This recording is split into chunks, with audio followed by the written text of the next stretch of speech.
1939년 9월 1일 베르사유 조약을 파기하고 다시 재무장을 실시한 독일은 드디어 폴란드를 침공하게 되었습니다. 독일은 병력 150만 명, 야포 9,000문, 전차 2,700대, 항공기 2,300대를 동원하게 되는데 독일군은 전력 측면에서도 폴란드군을 압도했지만 무엇보다 그들은 기존에는 없던 새로운 전술을 구사했습니다.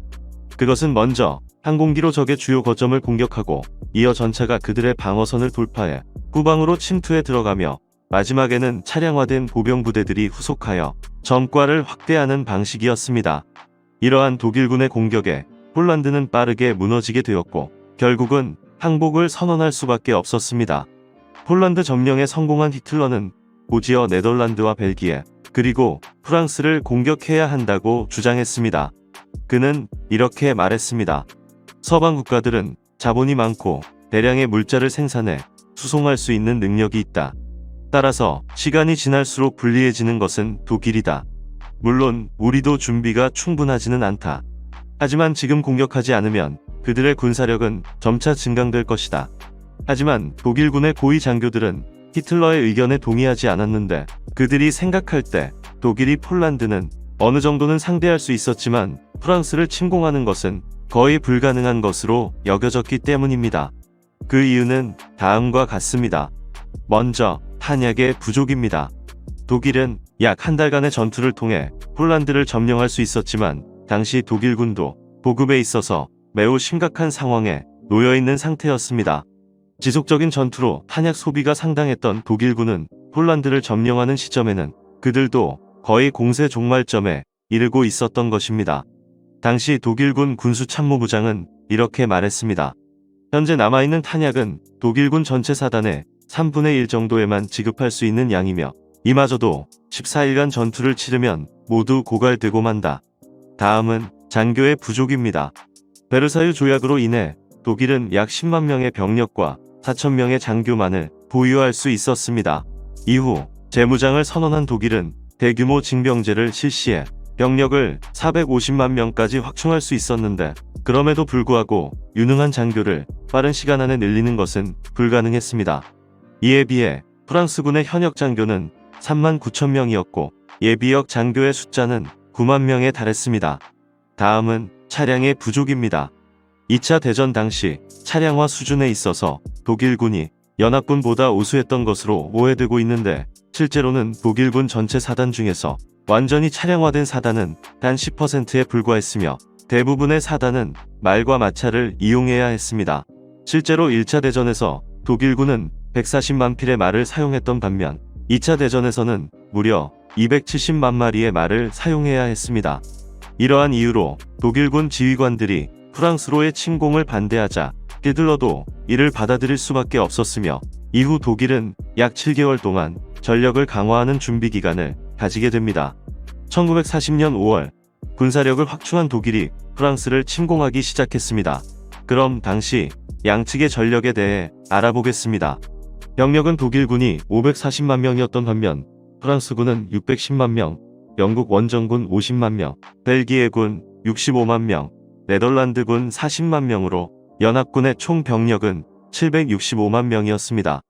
사단의 숫자는 독일군 157개 사단이고 연합군은 프랑스군 117개, 영국 원정군 15개, 벨기에군 22개, 네덜란드군 10개로 총 164개 사단입니다.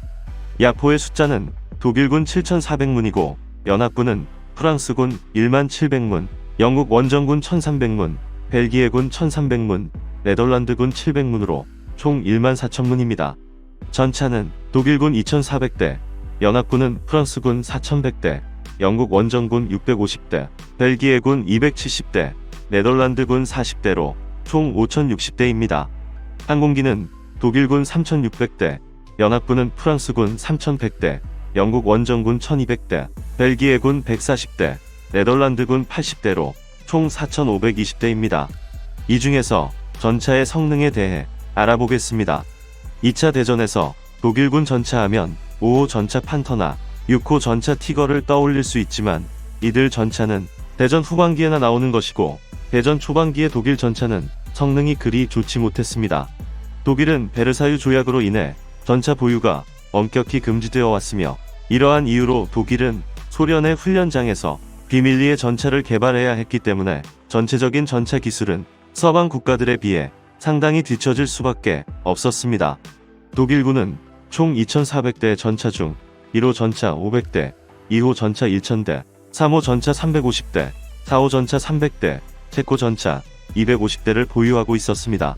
이 중 1호 전차는 7.92mm 기관 총 2정을 달고 있었고, 2호 전차는 20mm 기관포를 장착하고 있어 전차의 주포라고 하기엔 어려움이 있었기 때문에 실제 전차 전력은 3호 전차와 4호 전차, 체코 전차 등 900대가 전부였습니다. 주력 전차의 성능을 좀 더 알아보면, 영국군의 마틸다 전차는 중량 26톤, 장갑 80mm, 주포 40mm, 프랑스의 샤르비 전차는 중량 32톤, 장갑 60mm, 주포 75mm인 반면, 독일군의 최강 전력인 4호 전차는 중량 20톤, 장갑 30mm, 주포 75mm였습니다.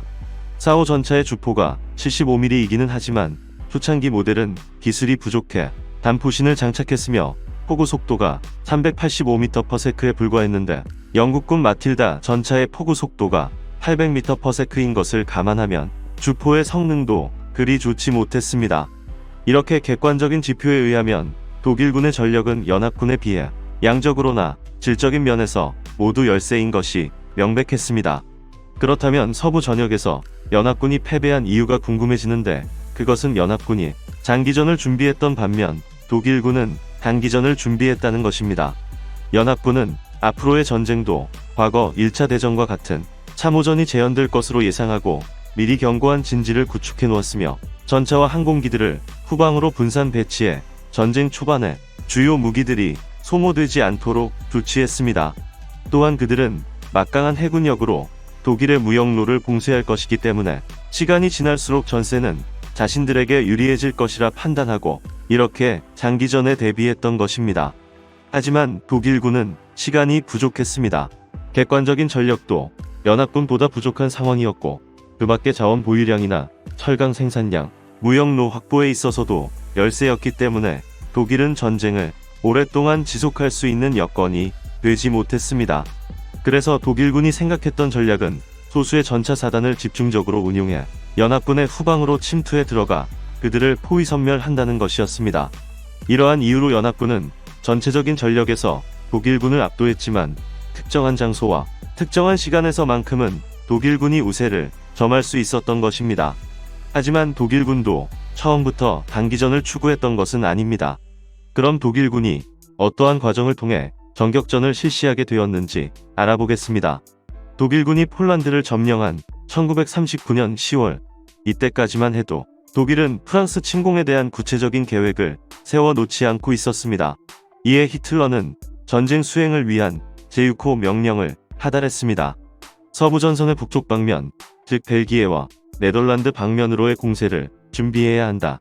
작전 목표는 프랑스군과 그들의 동맹군을 최대한 섬멸하는 것이다. 그리고 프랑스 북부 지역을 점령해 영국과의 공중전 및 해상전을 위한 교두보를 마련해야 한다. 이러한 명령에 따라 독일군 총사령부는 제1차 공격 계획을 수립하게 되는데, 이것은 비집단군을 주공으로 해 대서양의 해안을 신속하게 확보한다는 것이었습니다. 하지만 이 계획은 1차 대전에서 독일군이 실시한 슐리펜 계획과 거의 유사했습니다. 1905년 독일군 참모총장 슐리펜에 의해 수립된 이 계획은 프랑스의 동부 국경 요새를 피해 독일군의 주력이 벨기에를 통과해 프랑스의 북부를 공격한다는 것이었습니다. 또한 프랑스군은 그들이 상실한 영토를 되찾기 위해 알자스로렌 지방으로 들어올 것인데, 그곳을 방어하는 독일군은 전략적인 후퇴를 통해 프랑스군을 깊숙이 끌어들이는 역할을 하는 것입니다. 이렇게 되면 회전문 효과가 발생하여 프랑스군은 독일이 파놓은 함정 안으로 들어가게 되고, 그 사이 독일군의 주력은 프랑스의 수도인 파리를 점령한다는 계획이었습니다. 1차 대전 초기 이 계획은 그대로 적용되는 듯 했으나, 알자스로렌 지방에서 후퇴하는 역할을 담당해야 했던 독일군들이 후퇴를 거부하고 너무나 잘 싸운 것이 문제가 되었습니다. 슐리펜 계획의 정확한 의도가 일선 부대에까지 세밀하게 전달되지 않았고, 영토를 그냥 내어줄 수 없다는 애국적인 장교들이 상당히 존재했기 때문입니다. 결국 회전문 효과가 제대로 작동하지 않게 되면서 1차 대전은 단기전으로 빠져들게 되고 독일은 패배할 수밖에 없었습니다. 히틀러도 1차 공격 계획의 결점을 인정하고 곧 다른 작전을 수립하도록 했지만 획기적인 방안은 나오지 않고 있었습니다. 그러던 중 1940년 1월 독일군 지휘부가 경악하게 되는 사건이 발생하게 됩니다. 독일군 공수부대 소속의 한 장교가 작전회의에 참석하기 위해 비행기를 탔는데 조종사가 지형을 착각해 벨기에로 불시착하게 된 것입니다. 독일군 장교는 자신이 보유하고 있던 비밀 문서를 서둘러 소각하려 했지만 벨기에 경찰에게 체포되면서 연합군은 독일군의 상세한 작전 계획을 확보하게 되었습니다. 이러한 소식이 독일에 알려지자 히틀러는 크게 분노하며 고위급 공군 장성 2명을 파면 조치하는 동시에 서둘러 다른 계획을 수립하도록 지시했습니다. 한편 독일군의 작전 계획을 입수한 연합군은 크게 안도하게 되었습니다. 그들은 독일군이 마지노선과 아르덴 산림 지역을 피해 벨기에 방면으로 공격해 들어올 것이라 예측하고 그에 대한 방책을 집중적으로 세워놓았는데 이것이 독일군의 작전 계획과 일치한다는 것을 확인했기 때문입니다. 이러한 상황에서 독일군의 한 장군이 독창적인 작전 계획을 개인적으로 수립하게 되는데 그가 바로 A집 당군의 참모장 만슈타인 중장이었습니다. 그는 기존 작전 계획에 대해 이렇게 평가했습니다. B집 당군을 주력으로 공격을 실시하면 적 방어부대의 주력과 정면 충돌을 피할 수 없다. 즉 아군의 강점과 적의 강점이 부딪히게 된다. 이렇게 되면 국지적인 승리만을 얻을 수 있으며 적의 주력을 섬멸할 수는 없다. 그래서 그는 다음과 같은 작전 계획을 수립했습니다. 북부의 B집 당군이 아닌 중부의 A집 당군이 주력이 되어야 한다. A집 당군의 기갑부대는 적이 예상하지 못하는 아르덴 산림 지역을 돌파해 후방 깊숙이 침투에 들어간다. 기갑부대가 대서양 연안까지 진출하는 데 성공하면 적의 주력부대는 포위 섬멸될 것이다. 만슈타인은 이 계획을 독일군 총사령부에 수차례 알렸지만 수용되지 않았고 히틀러에게 보고되지도 않았습니다. 또한 총사령부는 인사조치를 통해 기존 계획의 반대자인 만슈타인을 후방의 군단장 직으로 발령했습니다. 상황이 이렇게 되자 만슈타인의 보좌관인 블루멘트리트 대령이 히틀러의 비서실장인 슈문트 대령을 만나게 됩니다. 그들은 개인적으로 친분이 있는 사이였는데 만슈타인의 계획을 전해들은 슈문트 대령은 이것이 히틀러의 의도와 일치한다며 그들이 서로 만날 수 있도록 자리를 마련해 주었습니다.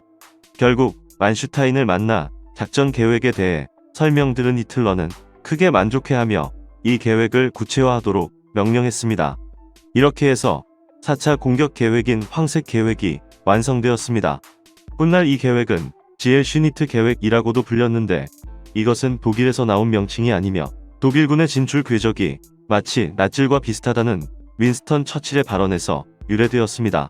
히틀러가 4차 공격 계획을 최종 확정하자 독일군 대부분의 지휘관들은 반대하고 나섰습니다.